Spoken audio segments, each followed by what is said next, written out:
मंडल जी, जोरदार अभिनंदन आपके अपनी नेता शीला जी के लिए। इस मंच पर ही विराजमान डॉक्टर अजीत चौधरी जी, आपका भी अभिनंदन। विधानसभा के आप प्रभारी भी हैं। भाजपा नेता राम सुंदर जी यादव, जोरदार अभिनंदन यादव जी का भी करें। जेडीयू की वरिष्ठ नेत्री विक्रमशिला यादव जी, जोरदार अभिनंदन हमारी बहन का भी।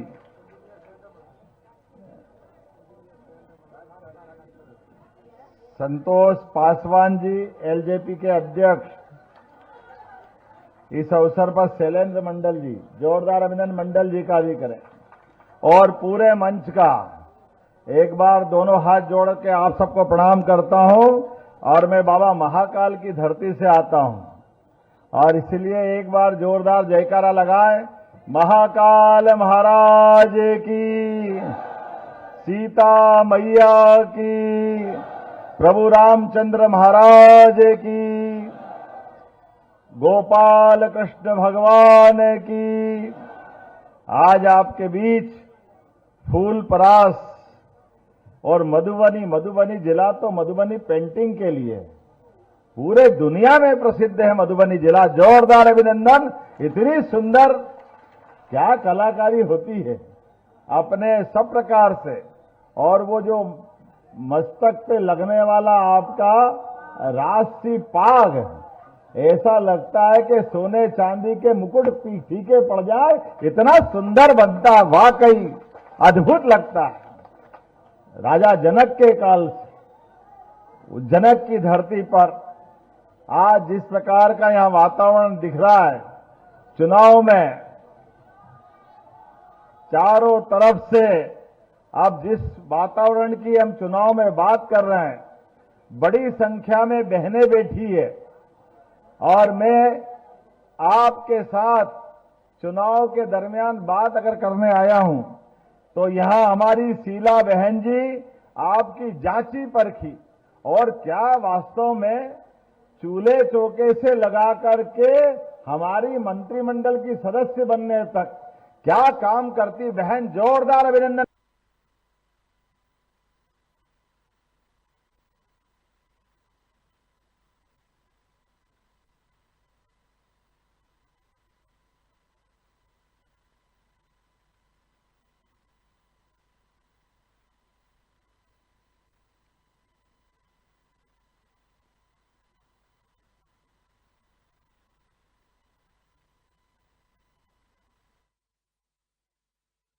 जो काम मिल जाए आपके माध्यम से इस बात की बहनों को जो काम दो बहुत अच्छे से करती है, ये पक्की बात है। ये माता बहनें हमारे लिए वास्तव में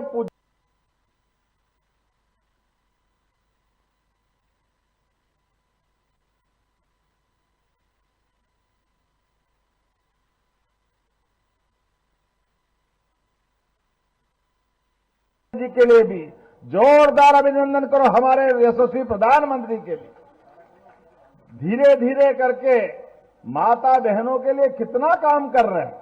आने वाले 2029 के बाद 33% आरक्षण बहनों को मिलने वाला है। जोरदार अभिनंदन करें। यह लोकतंत्र के अंदर सबसे बड़ा सम्मान है। हमारी अनुसूचित जनजाति वर्ग से आने वाली महामहिम राष्ट्रपति जी के लिए भी पहली बार उड़ीसा की हमारी बहन, मैं इसलिए बात कह रहा हूं कि ये धरती कर्पूरी ठाकुर जी की भी धरती है। जोरदार अभिनंदन करें हमारे कर्पूरी ठाकुर जी के लिए, जिनको भारत रत्न का सम्मान देने का काम किसी ने किया है। तो एनडीए सरकार के माध्यम से हुआ। जोरदार मोदी जी के लिए और नीतीश कुमार जी के लिए अभिनंदन करें।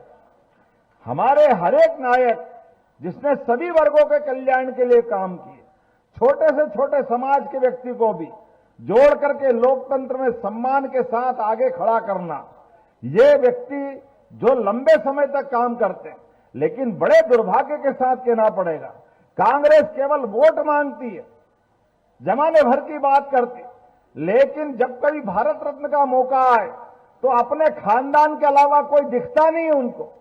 उनका एकमात्र खानदान जवाहरलाल नेहरू, भारत रत्न, इंदिरा गांधी,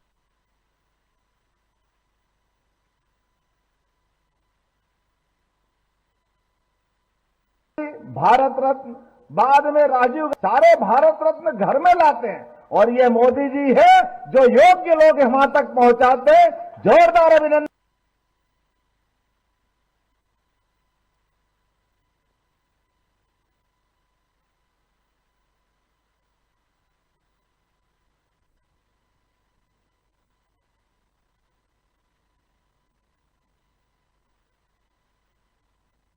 इस नाते से करिए, गरीब आदमी के परिवार से निकल गए जो व्यक्ति बड़े, जिसने अच्छा काम किया, और हमारे लिए तो और सौभाग्य की बात है, ये केवल एनडीए वाले कर सकते हैं, जिन्होंने हमारे भले दल के भी नहीं हो लेकिन खुद कांग्रेस के भी बड़े बड़े नेता रहे। अब प्रणब मुखर्जी आपके पास के बंगाल के थे, लेकिन बंगाल के प्रणब दा ने जितना अच्छा देश के अंदर अपना अलग अलग सरकार के माध्यम से मंत्री में काम किया, बाद में राष्ट्रपति के रूप में काम किया, उनका भी सम्मान होना चाहिए। ये केवल एनडीए वाले मोदी जी की सरकार कर सकती है। जोरदार अभिनंदन उस नाते से भी करो। सबको साथ, सबका विकास और सबका विश्वास, सबका प्रयास। जब मैं ये बात आपसे कह रहा हूं तो उसके लक्षण भी दिखाई देते हैं। अब आप बताओ, ये कांग्रेसी हाय रे कर रहे हैं। बहनों के हाथ में 10,000 तो क्या दिए, ऐसा लग रहा है इनकी जेब कट गई, छाती पीट रहे हैं, रो रहे हैं नाम से, तुमने तो कभी दिए नहीं। ये हमारे अपने एनडीए की सरकार, नीतीश बाबू की जोरदार अभिनंदन करो माता बहनों के लिए। और जो संजय भैया सही कह रहे थे, अभी तो ये 10,000 दिए, आने वाले समय में 2 लाख तक भी बहनों को देंगे, ये हमारी घोषणा की बात है। और किसानों को सम्मान निधि, सीमा पे जवान और खेत में किसान, दोनों को समान दृष्टि से देखने का भाव यशस्वी प्रधानमंत्री का है। पहली बार किसान को सम्मान निधि देकर के उसके पसीने की कीमत करने का काम, उनकी मेहनत से पूरे देश का पेट भरता है। ऐसे किसानों को प्रणाम करता हूं, आपका अभिनंदन करता हूं। पहली बार किसान सम्मान निधि अगर किसी ने दी है तो हमारी एनडीए की सरकार और माननीय प्रधानमंत्री नरेंद्र मोदी जी के माध्यम से मिली। 6,000 से बढ़ाकर अब तो घोषणा पत्र में 9,000 देने वाले हैं। जोरदार अभिनंदन करो, ये धीरे धीरे बढ़ता जा रहा है। और कितना सुखद संयोग है, मां सीता मैया के ननिहाल से आप सब आते हैं। हमारे लिए भी आदर का केंद्र है बिहार और ये मिथिलांचल का पूरा बेल्ट, और आज इसका आनंद तो और बढ़ गया। लेकिन कांग्रेस के लोगों को तो अपना प्रत्याशी नहीं उतारना चाहिए था, जो पाप भगवान राम के साथ किया। ये कांग्रेस के लोग माफी मांगे इस बात के लिए, जिनने सुप्रीम कोर्ट, हाई कोर्ट में शपथ पत्र लगा के कहा था, कहां भगवान राम पैदा हुए, किसने कहा, कहां कौन जन्मभूमि मानेगा। लगातार भगवान राम के मुद्दों को उलझाने का काम किया। यशस्वी प्रधानमंत्री ने सुप्रीम कोर्ट के निर्णय के बाद भगवान राम के नाम पे जब देखो तब कांग्रेस और उनके लोग दंगे कराते थे। लेकिन मुझे इस बात की प्रसन्नता है, पूरे देश ने एकजुटता के साथ, प्रधानमंत्री ने जैसे ही सुप्रीम कोर्ट का फैसला आया, धूमधाम से अयोध्या में भगवान राम का जन्म स्थान का भूमि पूजन हुआ। ये हमारे लिए सौभाग्य की बात है, क्योंकि बिहार के तो अलग रिश्ते हैं माता सीता के माध्यम से। अयोध्या, उत्तर प्रदेश, बिहार अलग दौर में जाते हैं। और उतना ही नहीं, आज भगवान राम का गगनचुंबी अगर मंदिर बन के देवालय तैयार हुआ तो ये भी प्रधानमंत्री के माध्यम से हुआ। पूरे देश में कहीं दंगे नहीं हुए, हिंदू मुसलमान सबने मिलकर के आनंद मनाया। लेकिन कांग्रेसी बताए, राहुल गांधी, प्रियंका गांधी, सोनिया गांधी, इनको भगवान राम के मंदिर में किसने दर्शन करने जाते देखा क्या? कोई गए क्या अयोध्या? ये नहीं जाने वाले हैं। ये केवल छोटी मानसिकता के हैं। इसलिए आज के इस अवसर पर हमको ये भी याद रखना पड़ेगा कि हमारे देश के जो मानबिंदु है, जिनके आधार पर देश की दुनिया में पहचान बनती है, भगवान राम और कृष्ण के नाम से पूरा देश दुनिया जानती है। दुनिया में कहीं भी भारत का आदमी जाए और वो कहे कि वो लोग पूछे कि आप कहां से आए, तो वो बताए कि मैं राम और कृष्ण की धरती से आया हूं, तो अपने आप दुनिया समझ जाती है हिंदुस्तान से आते, ऐसा पवित्र देश हमारा है। लेकिन ये कांग्रेसी लगातार एक के बाद एक हमारे सनातन संस्कृति के इन मान बिंदुओं पर भी अड़चने पैदा करते आए। लेकिन माननीय प्रधानमंत्री के नेतृत्व में आज सांस्कृतिक राष्ट्रवाद के आधार पर धार्मिक पर्यटन के माध्यम से अरे लोगों की जिंदगी बेहतर हो सकती है। धार्मिक पर्यटन के केंद्र के माध्यम से भी हमारे जो आस्था के केंद्र है वो भव्य दिव्य तीर्थ बनना चाहिए। आनंद के साथ सारे देश के लोग आ जा सके, वो सारी व्यवस्था वहां होना चाहिए, सारे प्रबंधन करना चाहिए। इसलिए आज सौभाग्य की बात है, मैं अपने बीच जब ये आपसे बात कर रहा हूं कि भगवान राम और कृष्ण की उस धरती पर अगर अयोध्या में मंदिर बना तो उसमें सबसे बड़ा योगदान सुप्रीम कोर्ट के बाद एनडीए की सरकार का है। जोरदार अभिनंदन करें। और जब भगवान राम का मंदिर बना, काशी विश्वनाथ का भी आनंद आया। गंगा जी का संबंध बिहार से लेकर बनारस तक है। गंगा जी की इस पूरी धारा की पवित्रता में बाबा का आशीर्वाद है। और जब काशी विश्वनाथ बना, मैं उज्जैन से आता हूं, 2022 के बाद उज्जैन की दशा बदली। बाबा महाकाल के महालोक के बनने के बाद पहले 30-40 लाख लोग आते थे उज्जैन, आज 7 करोड़ से ज्यादा लोग आते हैं उज्जैन में देव दर्शन करने के लिए। पूरे देश से आते हैं। आपकी भी सबकी इच्छा होगी कि नहीं होगी उज्जैन आने की? बोले महाकाल महाराज की। चुनाव के बाद आप सबको भी निमंत्रण दे रहा हूं, आप सब भी आइए दीदी, भव्य जीत के साथ एक बार उज्जैन दर्शन करने आइए। लेकिन उज्जैन की बात करते हुए जब मैं बात कर रहा हूं कि धार्मिक पर्यटन से सबका जीवन बदलता है। ठेले वाले, गाड़ी वाले, होटल वाले, कोई छोटे मोटे काम करने वाले, सबको आवागमन के आधार पर सबकी जिंदगी बदलती। ऐसे में आज यहां सीता माता के लिए भी माननीय प्रधानमंत्री के माध्यम से एनडीए सरकार ने घोषणा की, जहां जहां सीता मैया के धाम होंगे सबके लिए तीर्थ बनाने वाले हैं। जोरदार अभिनंदन करो ये सीता मैया के लिए भी धार्मिक पर्यटन का केंद्र बने। और उतना ही नहीं, बहुत सारे प्रकार से। लेकिन बड़े दुर्भाग्य के साथ कहना पड़ेगा, जब हमने अयोध्या का आनंद लिया, भगवान राम का जय जयकारा लिया, आज वहां भगवान राम मुस्कुरा रहे हैं, तो भगवान गोपाल कृष्ण ने क्या बिगाड़ा है? आनंद आना चाहिए कि नहीं आना चाहिए? बोलो कृष्ण कन्हैया लाल की। जब यहां आए बाबा महाकाल के महालोक पे आनंद आया, कात का आनंद आया, तो आने वाला समय तो हमारे मथुरा का ही है। मां गोपाल कृष्ण मुस्कुराना चाहिए कि नहीं मुस्कुराना चाहिए? कांग्रेस की आपके दरवाजे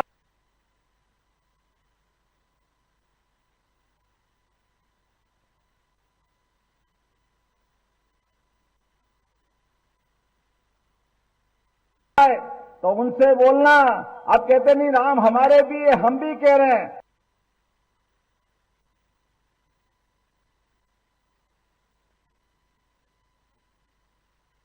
अरे भैया तुमने तो अड़ंगे लगाए थे, तुम तो उनके प्रमाण पूछ रहे थे। ये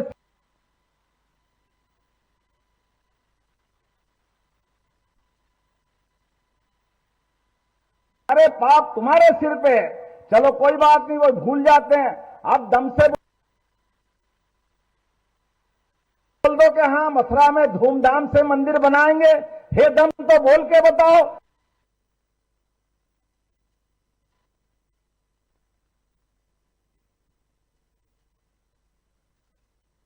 ये नहीं बोल सकते क्योंकि केवल वोट के भूखे हैं। और हमारे लिए सौभाग्य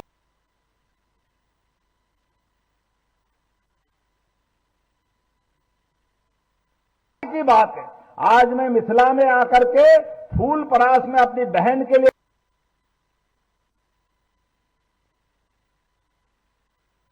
बात कर रहा हूं। मैं इस बात का लिए जरूर बोलना चाहूंगा कि जनता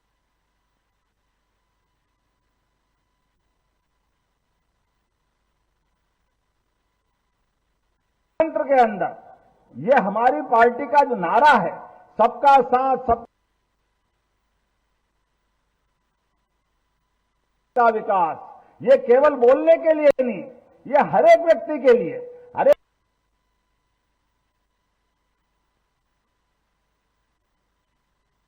हमारी पार्टी एकमात्र ऐसी पार्टी है जो किसी भी कार्यकर्ता को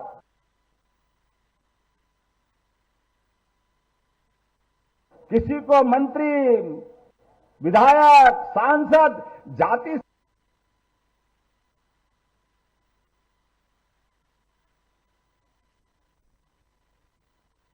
समाज नहीं देखती। मुझे इस बात की प्रसन्नता है कि मैं आपके यदुवंश से आता हूं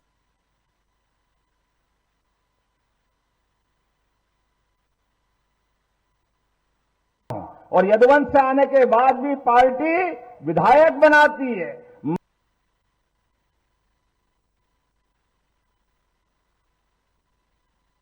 मंत्री बनाती है, ये समाज नहीं देखती।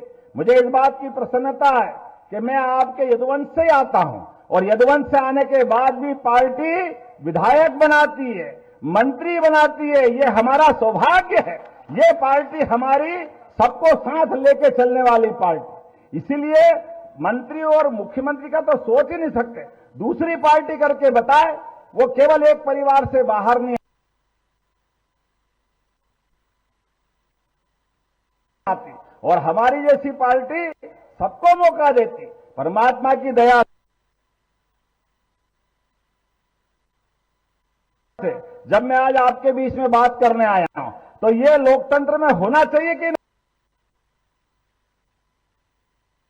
होना चाहिए? हर एक व्यक्ति को आगे बढ़ने का मौका, चाहे वो किसी जाति समाज का हो।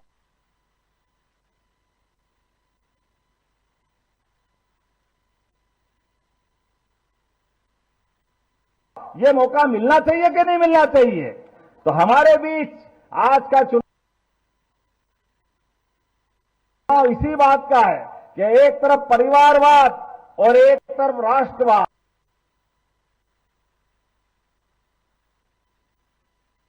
एक तरफ लोकतंत्र की दुहाई, लोकतंत्र के लिए चुनाव में लड़ाई लड़ना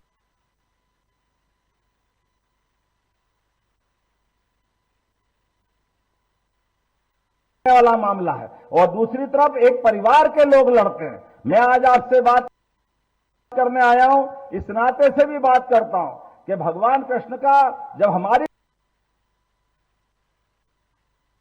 दुलार चंद यादव हत्या